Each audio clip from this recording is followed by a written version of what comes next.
રાજ્યની અંદર 25 ઓક્ટોબરથી સતત માવઠાનો વરસાદ વરસી રહ્યો છે, જેમાં અરબ સાગરની સિસ્ટમ હતી. સમુદ્રની અંદર દરિયા કાંઠે જે આપણે ગુજરાતથી ખૂબ નજીક પહોંચી ગઈ હતી, જે ડિપ્રેશનમાં ફેરવાઈ હતી, એ સિસ્ટમ છે અત્યારે ઘણી નબળી પડી ગઈ છે અને અત્યારે સાયક્લોનિક સર્ક્યુલેશનના સ્વરૂપમાં ગુજરાતના દરિયાકાંઠે સક્રિય છે. જોકે આ સિસ્ટમ છે એ નબળી પડીને પણ હજી આપણી ઉપર અસર કરી રહી છે. 25 તારીખથી જે સતત વરસાદ વરસી રહ્યો છે, આજે 1 નવેમ્બર છે. આજે પણ જોકે વરસાદના વિસ્તારમાં થોડો ઘટાડો થયો હશે, પણ આજે પણ રાજ્યના અલગ અલગ વિસ્તારોમાં વરસાદ જોવા મળશે. ખાસ કરીને આજે 1 તારીખ અને આવતીકાલે 2 નવેમ્બર, એમ 2 દિવસ સુધી હજુ પણ આપણે આ વરસાદની અસર થવાની છે.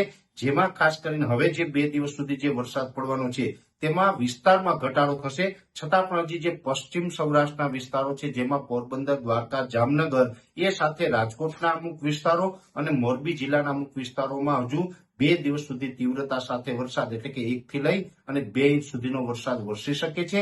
એ સાથે બોટાદ, ભાવનગરના અમુક વિસ્તારો અને જે ખંભાતના અખાત લાગુ વિસ્તાર છે, ધોળકા, ધંધુકા હોય, તારાપુર હોય કે ધર્મજ હોય, આ વિસ્તારોમાં પણ હજુ 2 દિવસ સુધી 1 થી 2 ઇંચ સુધીના વરસાદની સંભાવનાઓ છે.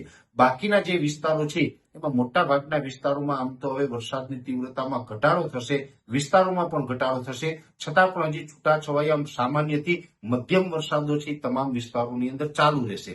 ખાસ કરીને આ વરસાદ છે એ આપણે આવતીકાલે 2 નવેમ્બરે મોડી રાત સુધી આપણે વધુ અસર જોવા મળશે. 3 તારીખથી હવે ધીમે ધીમે આપણે આ વરસાદી સિસ્ટમમાંથી મુક્ત થઈએ અને આપણું વાતાવરણ છે એ ખુલ્લું થાય તેવી સંભાવનાઓ દેખાઈ રહી છે. જોકે 3 તારીખે સવારથી પછી આપણે આ સિસ્ટમની અસરમાંથી મુક્ત થઈએ, છતાં પણ આ એક સિસ્ટમ છે એ મોટી સિસ્ટમ હતી અને એક પ્રકારે કહી શકાય કે 1 અઠવાડિયા સુધી આ સિસ્ટમે ગુજરાતને ધમરોડ્યું છે.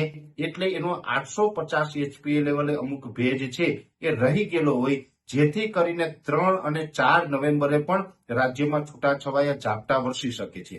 જોકે 3 અને 4 તારીખે જે ઝાપટા નોંધાય તેની તીવ્રતા ખૂબ ઓછી હશે અને એ પણ સીમિત વિસ્તારોમાં હશે, બહુ વધુ વિસ્તારોમાં અસર ન કરે. એટલે 3 અને 4 તારીખે જે ઝાપટાઓ પડવાના છે તેનાથી બહુ ડરવાનું કે ગભરાવાનું નથી. પણ હા, એક ચોક્કસથી છે કે આવતીકાલે 2 નવેમ્બરે મોડી રાત સુધી હજી પણ રાજ્યના અમુક વિસ્તારને વરસાદ ધમરોડે તેવી શક્યતાઓ છે. ખાસ કરીને માવઠું છે તો દિવાળી પછીના સેશનમાં અનેક વખત આપણે થતું હોય છે. ભૂતકાળમાં પણ માવઠા જોવા મળ્યા છે, પણ ચાલુ વર્ષે એટલે કે 2025ની અંદર દિવાળી પછીના સેશનમાં જે માવઠું થયું છે તે ઇતિહાસનું સૌથી તીવ્ર માવઠું છે અને આ માવઠાને કારણે જે ખેડૂતોને નુકસાન થયું છે એ ભૂતકાળમાં આટલું મોટું નુકસાન ક્યારેય નથી થયું. એટલે ખાસ કરીને આ માવઠું છે 25 ઓક્ટોબરથી રાજ્યની અંદર સક્રિય છે અને હજુ પણ આવનારા 2 દિવસ સુધી એટલે કે 2 નવેમ્બરે મોડી રાત સુધી રાજ્યને હજુ પણ વરસાદના રૂપમાં અસર થાય તેવું એક અનુમાન છે.